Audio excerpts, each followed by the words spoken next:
Sons and daughters of the church, let us hearken to him.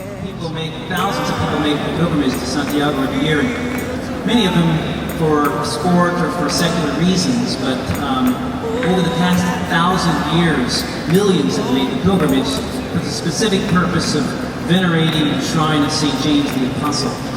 And you can't, going on the pilgrimage, you can't mistake the Catholic aspect of it. We believe in one holy Catholic and Apostolic Church, and to make a pilgrimage and to suffer through the pain of walking and blisters and everything, to reach your goal of venerating the tomb of one of the 12 apostles and being successor to the apostle, whose name is James, was particularly a great joy for me. And our goal was to get there for the Feast of the Assumption of the Blessed Virgin. So we made it there on Sunday night, and we were able to celebrate Mass on the Feast of the Assumption. But every stop along the way, we had a pilgrimage Mass, and it was a wonderful experience.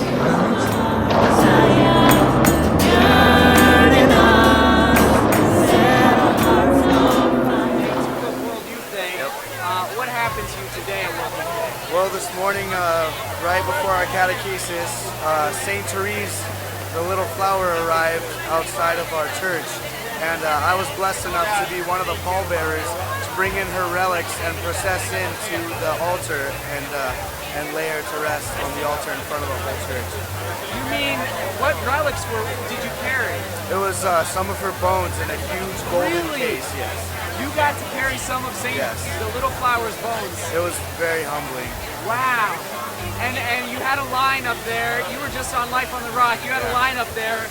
Repeat it for our audience. I just thought it was so ironic because through the last 2,000 years, this church has been held up by the saints and martyrs who have gone before us, and to be able to be holding and carrying the saints is just mind-blowing. It just really brings you to it puts you in your place.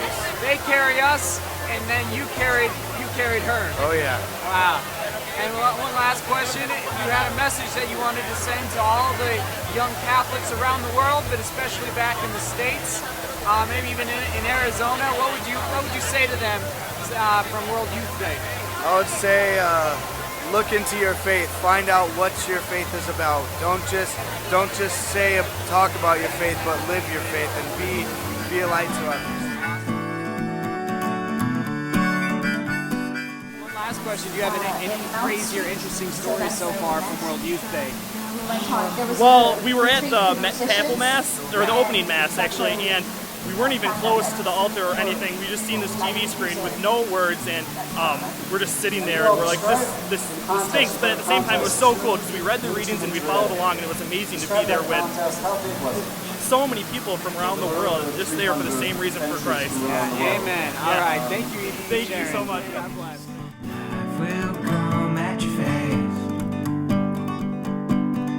so get ready.